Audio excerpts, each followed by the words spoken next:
down. Last week we talked a lot about the listing presentation, which I think is really important to give a good presentation. But where I think you see a lot of agents, they struggle is, and they have a tough time, is when they start getting down to the negotiation part, or I would say like transitioning from the enrollment to the negotiation part. And so that's what we're going to train on today, is we're going to be talking about how do you transition, from from your presentation to getting into the enrollment part. So Ron, if we could talk a little bit about that and just talk about how you used to train to transition, or how you used to transition, and how you'd recommend how you train that transition. All right, let me just set the stage. First of all, you've done your presentation. You've gone through your presentation, and part of your presentation was you've gone through all of the statistics, the numbers, the comparables. But you've not talked sale price yet. And I strongly suggest that you keep that in your mind. By now, you know right where you think you'd like to start. Word start, not price. Start that house. It's in your mind. It's not, the seller doesn't know what you're thinking. And the best thing to do now, go, if you want to alleviate that horrible objection, or at least have a good shot at easily taking care of it, of will you reduce your commission? This is where the power is. It's called the net sheet. And at this point, what you're going to do is have something. And if you like something, we can send it to you guys.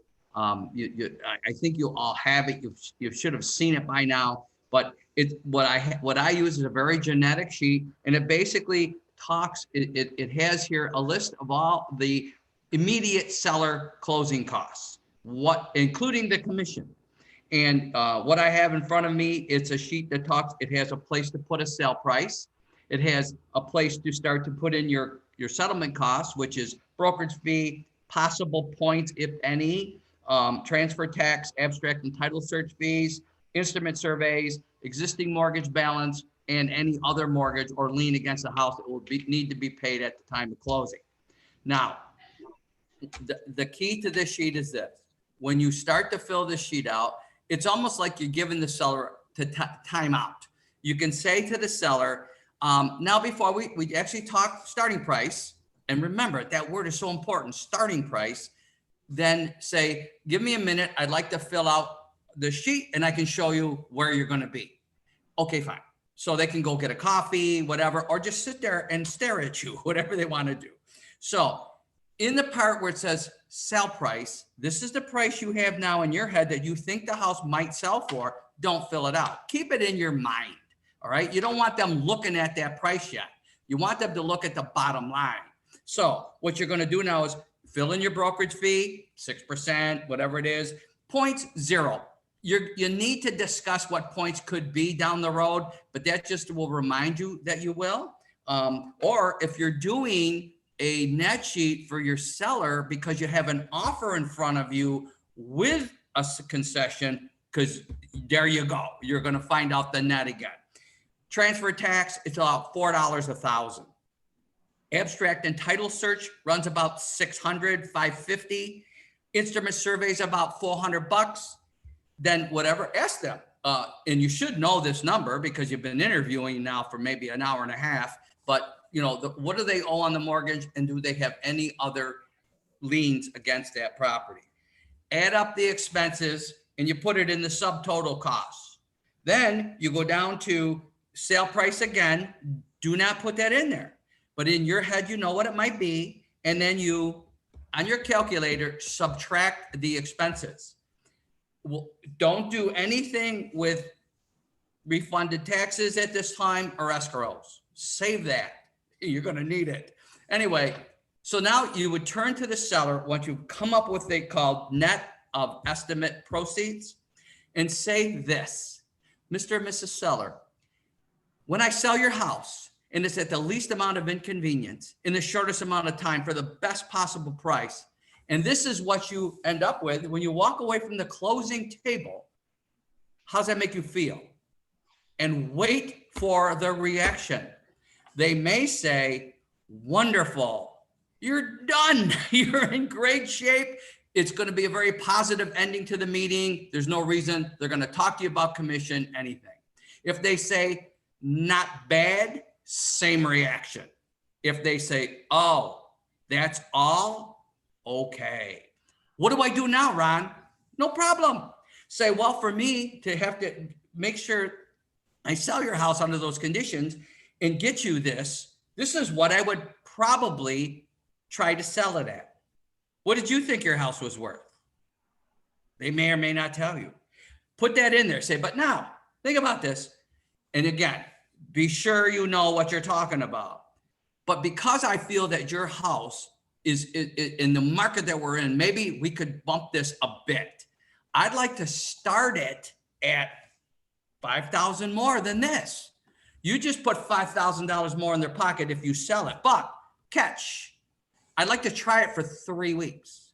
Otherwise, if it doesn't, we don't get an offer that we can work with, we need to drop it to this price here. Now, at the end of the day, also, and I don't know how much these figures are because I can't give you a more accurate because I don't know what day is going to close, what month is going to close in. But do they put your taxes in your payment? Yes or no, whatever. If they do, they have an escrow account at the bank. They'll get that refunded to them, as well as any taxes they paid and have not used. So therefore, rule of thumb, 50% of what their total taxes are. You should know what their taxes are. So if there's $6,000 a year, you could say you'll get back approximately another $3,000. You're putting more money in the coffer for them. So now that net just went up. But we have to be aggressive. We have to move quickly in 3 weeks. And the house has got to be mint and ready to go. Are they going to say no to you? How are they going to say no to you? Therefore, if they say, well, what about the commission? What about it? It's in there. Oh, yeah, it's already taken out. Oh, and you'll be shocked how people think. So this, to me, is the most powerful tool you can use to basically solidify your presentation. If they come up with any other objections, it's going to be because you missed it in the presentation. Should be easy to explain it, but this is where the money, the wheels, the tires meet the road right here. Does that make sense? That was a question, people. Yeah, absolutely. Yes, it makes sense. That's funny. Ron, can you hear me okay? Yeah. Make Cool. sure you keep your eyes on the So- road. So guys, when you're at the negotiation table, how many people are using that sheet right now, out of curiosity? How many people even using that sheet? I use it anytime we start talking about price. Awesome. Awesome. Ron, what do you run when you're using the net sheet? What do you run into? What are some things that you get jammed up on maybe? The only time, Isaiah, I get jammed up on if they had a price in their head and it's so far from the value of that house, there's no return here. Yep. And that's where you got to have a conversation of where did you get this price, Right. and deal with their emotions. How about Ron Houlihan or Robin Cooper? What do you guys get jammed up on the net sheet? I would generally agree with Ron, or possibly they're at a point where realistically, once you take everything out, they're going to owe money.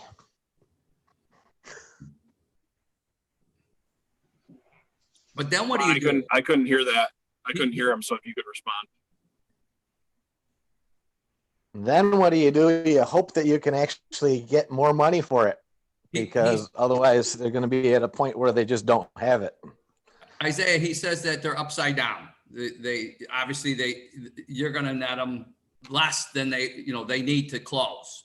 So, but there's a scenario though, for whatever reason, I think you should have had a feel for that when you interviewed them at the point, because you might be looking now at a short sale. It all depends on their situation. Why am I here? What are you accomplishing? In that 16 questions 2 hours ago, this should have come up, quite frankly.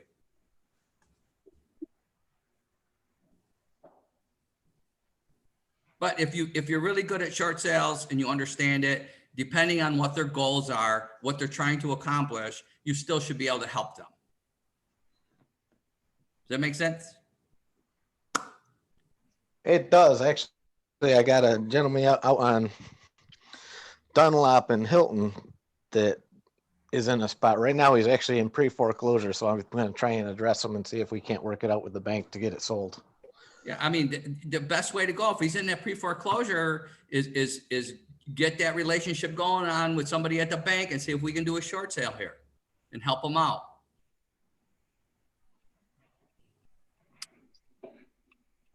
That's kind of the plan at this point. I got to get him or his permission and get that the people at the bank on the phone.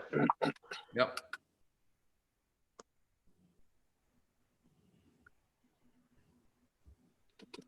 Any other questions?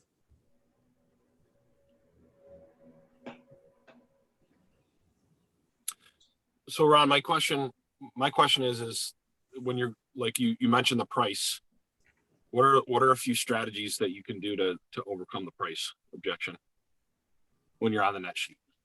All right. So are you saying that when they're not happy with my net? Yeah, well, yeah, you're looking at the net sheet and then they're like, yeah, this all looks good, but I want to list the, I want to list the house, I don't know, higher than the 330 that you proposed or whatever it may be. Okay. Again, first question, well, how high? Where do you think, where did you think you had to be? And basically, remember, you're using that word starting price. And you first of all, you have to know the market. You have to know your capabilities. I mean, just to take a listing, if they're $50,000 over asking, and even with this kind of market, it's not going to go that high. You got to decide, do I want to take it and waste my time?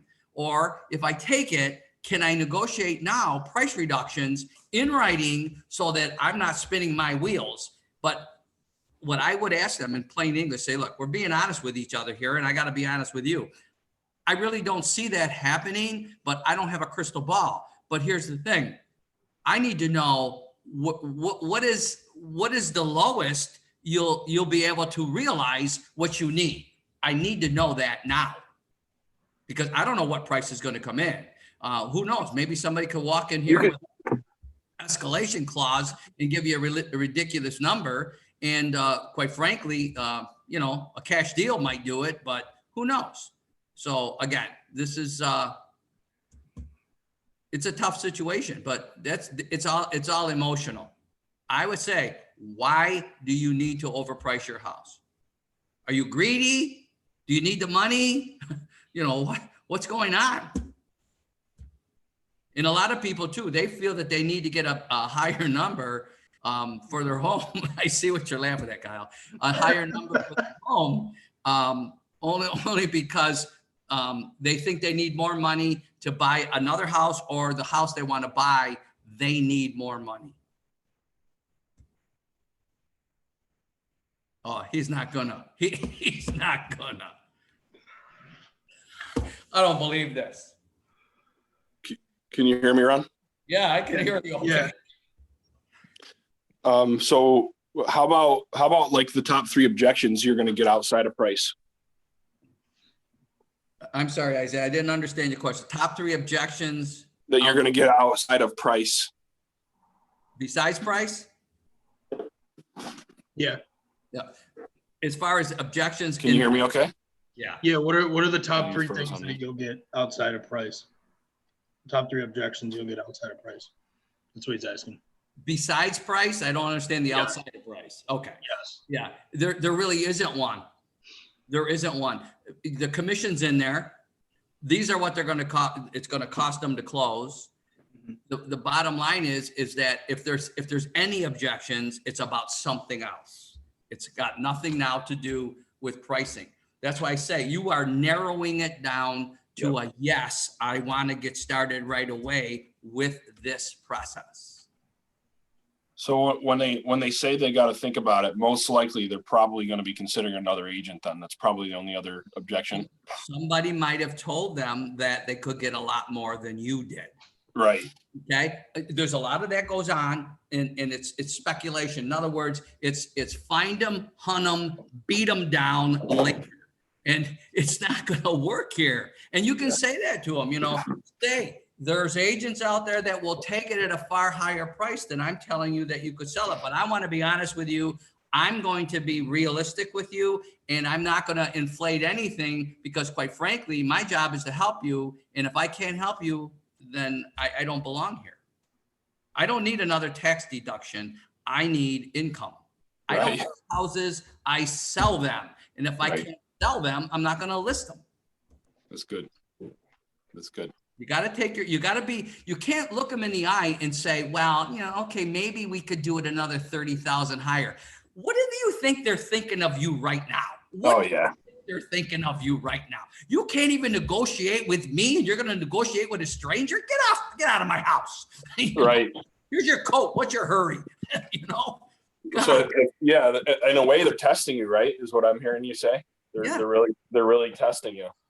So. I'll tell you, Isaiah, 90% of the time, in my experience, with a net sheet, the worst I got was, oh boy, geez, I thought we could get a little more than that. Well, what's a little more? Where were you thinking? And we discuss it and we talk about it. And then I have UVPs too to help me.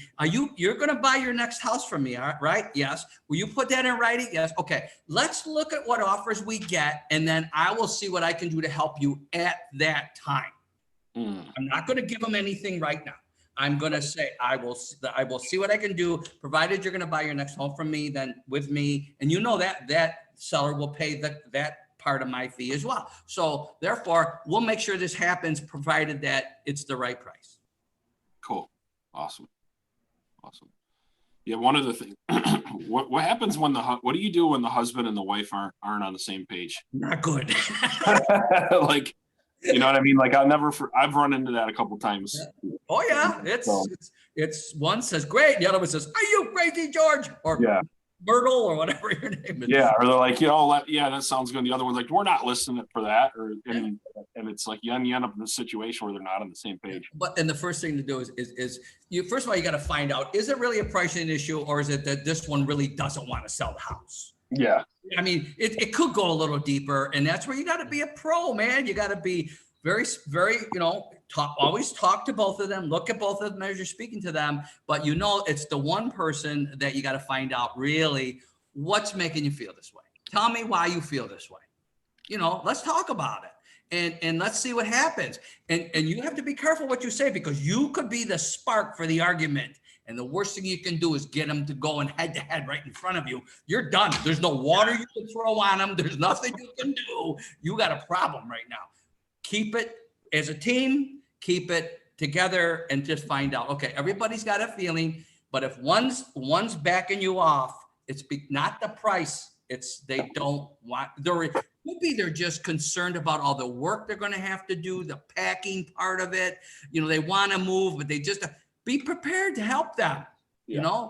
There's movers that'll pack for you. Right. There's a lot they can do. They're worried about the stuff that they'll need to do to get the house ready for sale. Help them, handyman. I have this guy, but that's where I think the smartest agents, they have a UVP for every type of objection. They have something that they can do for every scenario. I see a lot of agents, they'll have a UVP for when somebody is talking about the mover. Yeah. They run into a jam and they say, look, here's what I do. I have a moving company that I work with. I'm one of them. He pays for the moving expenses up front, and then he gets reimbursed at closing. Yeah. Some of them work them into their fees. There's all different ways you can do it. But the point is, he's got something, right? And that's what I like a lot. You see these agents who they know they're going to run into 5 to 7 different circumstances. And they've just taken the time to say, okay, I'm just going to make sure I have something that can help them overcome these concerns for every scenario.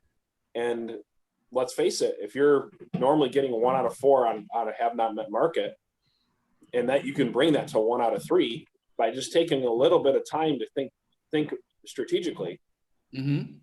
how much more income is that over the course of a year? You know, it's Well, and the thing too, it's Isaiah, incredible to think about, actually. you've really, there goes my alarm system. You have really, all right, she shut the alarm off. Anyway, you really have to think about what it is they're saying. And you have to keep your emotions out of it. For instance, if they give you that crazy price that you go, are you nuts? You're out of there. You're so done. I mean, you gotta be able to sit back and listen to them and really, really help them figure out what it is that's bugging them. Is it really the price? Is it really something else? Whatever the case may be. You might find out that all this whole presentation, they have not told you they've got a problem until now it's going to come up. And you deal with it. That's all. But ask them and then listen for ask the questions and then listen for those answers. Just keep your emotion out of it. They've got enough for everybody. Right.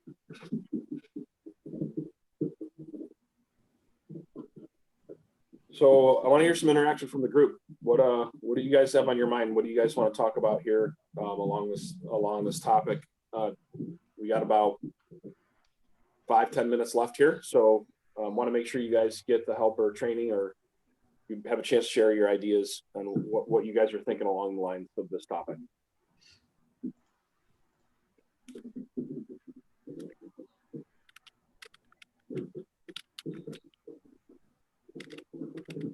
I think Robin's trying to connect to her audio. I don't know what's going on.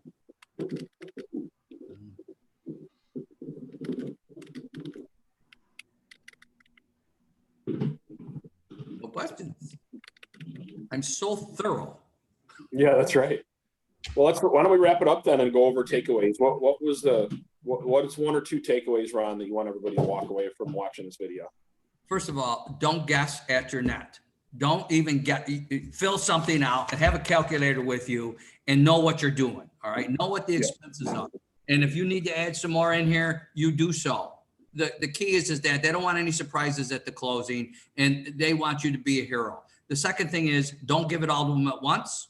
Remember, there's going to be tax reimbursements, maybe an escrow reimbursement. Hold that back because you have no idea what's going to come up here. This is just the basics right here. All right. And then the last thing is price. If they're not happy with the starting price, remember, starting price that you want to put down on paper so people can see what that price might be, the asking price, it's your starting price. Make sure you ask questions. Why? Find out. Don't just say, well, that's not going to work. Or don't give in because let's face it, you give in. It's like saying to your boss, I'm going to quit because I don't make enough money. Oh, we're going to give you another $30,000 a year. You stay. Where's it been?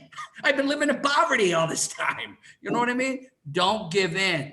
Find out why they think it should be more. It's going to be most of the time it's emotional. Don't argue with those feelings. Try to help them get past them. Okay, awesome. That's great. All right, any final thoughts, anybody?